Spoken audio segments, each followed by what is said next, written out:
Dude,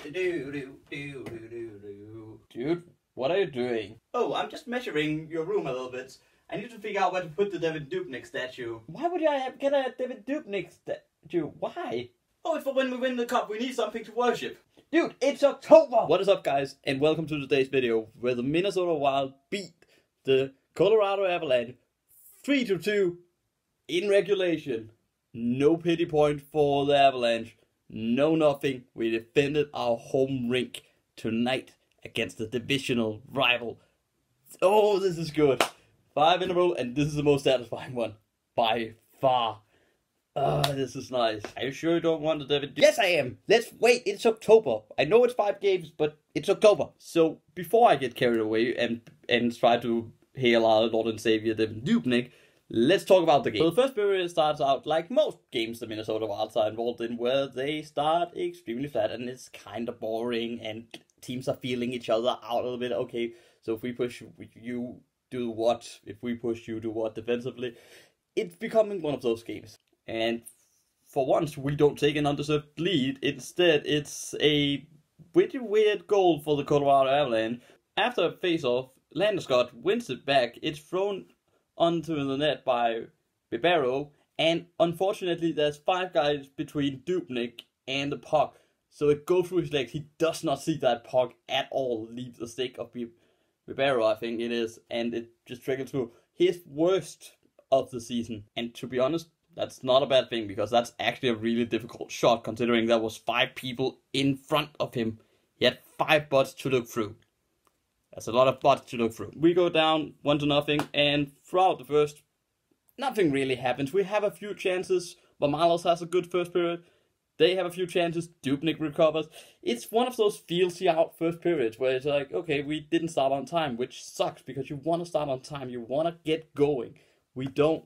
And again, we end up being behind due to it. And probably not undeserved.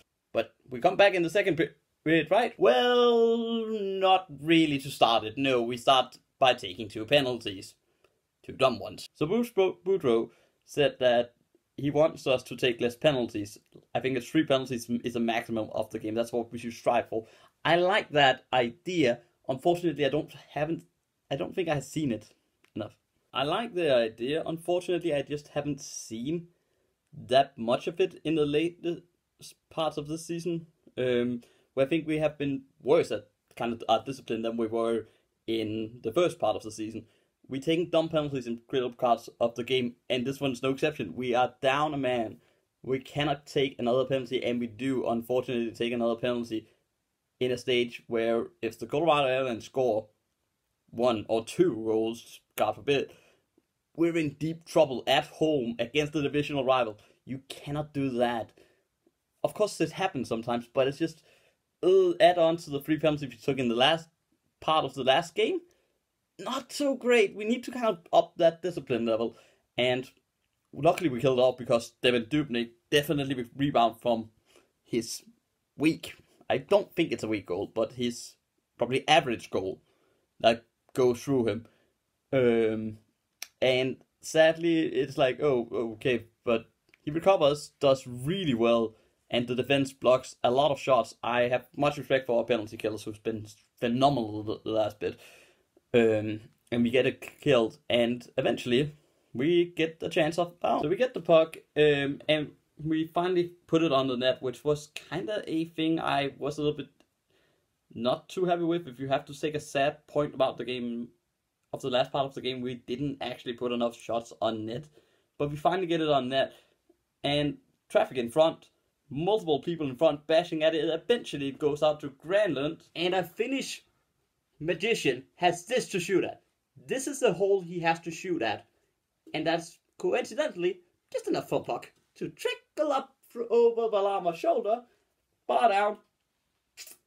Happy me. Granlunds gets another goal, which I actually really like, and he has made a few of those where it's just like he gets it on a really bad angle and just puts it up over the shoulder, which is actually really, really difficult, because you're going to have to do this, and that leaves space here. It's such a hard shot to make, but he has been able to make it, and I'm really happy to see him get that goal, because I hope that kind of gives him the confidence to actually shoot them all. Shoot more.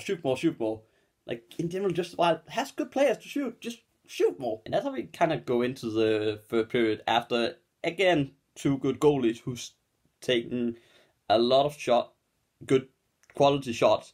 Not necessarily a lot of shots, but I feel like they took a lot of quality shots. Where it's like in front from the high slots, stuff like that, where they had to be sharp.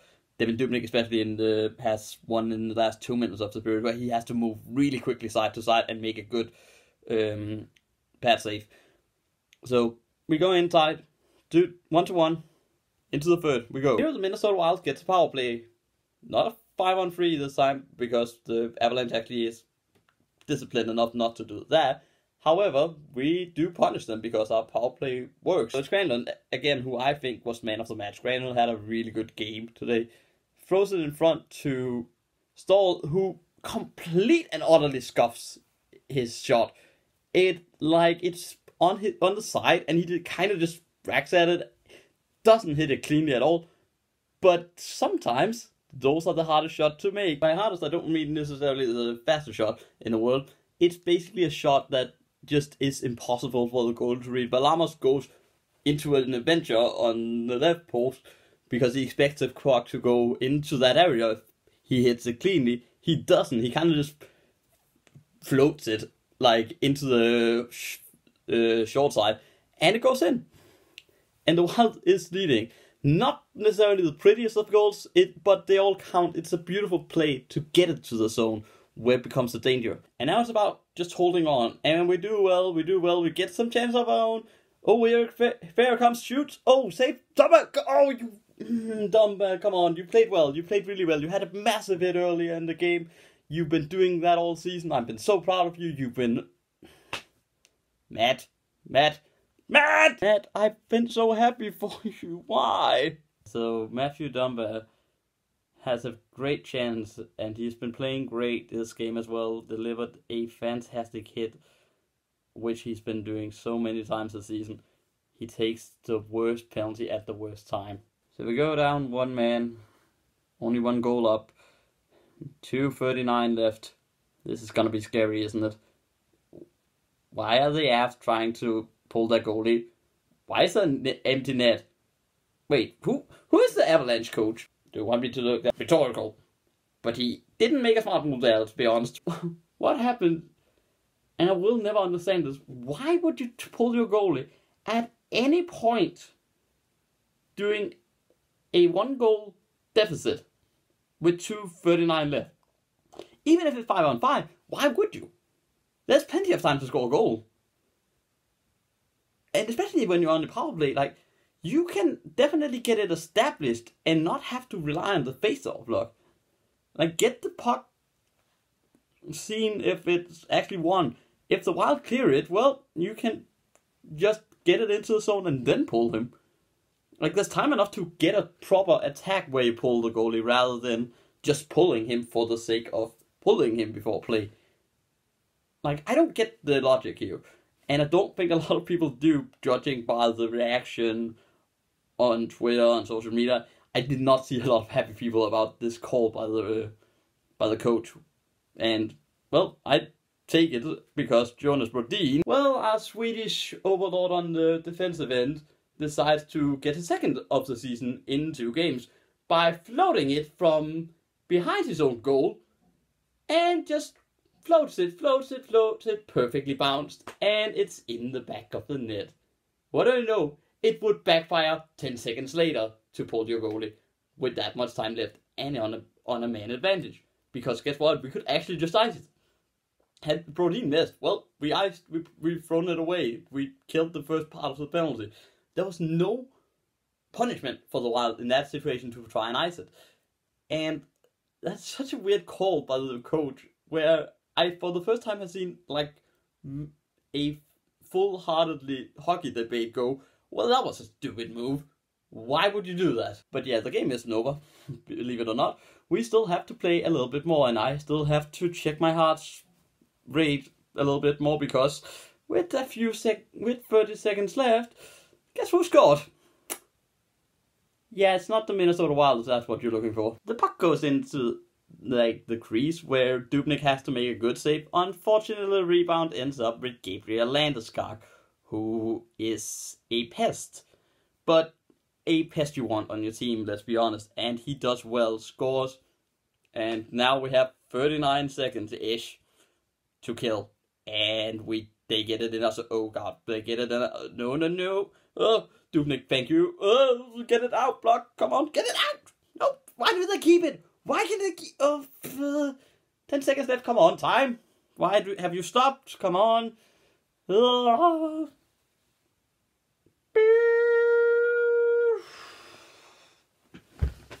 the Minnesota Wild win 3-2. Why did we make this close? Now, few takeaways from this game. Dubnyk, still great.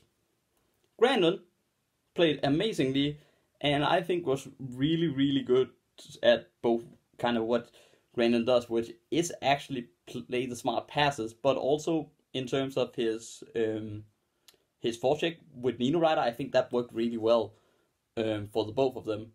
I think the one that I was a little bit disappointed with today, if I have to pick a guy, I would say Charlie Cole didn't play his best game, and I don't think Zach Parise played up to his standard that we've seen this season. However, that's like a really finicky thing to regulate. And of course, 5 on a row doesn't mean that we won the Stanley Cup by any stretch. We've been good, but we're in a division where every win matters. Every win has to be cherished, and we have to think, okay, this was an important win. Let's look at the next one, which is Vancouver, where we have to win that one as well. It's not a divisional rival, but it is a conference rival. And Vancouver has looked good, don't get me wrong, but it's a team we have to beat. If we want to go into the playoff, if we want to get out of the Central, which is probably one of the closest divisions in the league, if not the closest, you can try and argue the Metro might be closer this season. I don't buy it. I think that in terms of maybe quality in the Metro, I might agree with that is a stronger division. However, in terms of how tight this is going to be, the Central is definitely up there. You see that we are having a really good record. We won 5 in a row. We're not top of our division. We are not even close. We are kind of like almost 2 losses and we're out of the playoff. That's how tight it is in our division. We would be first by a long shot in the Pacific. However, we are where we are. We cannot change it. We have to fight with the hand we're dealt.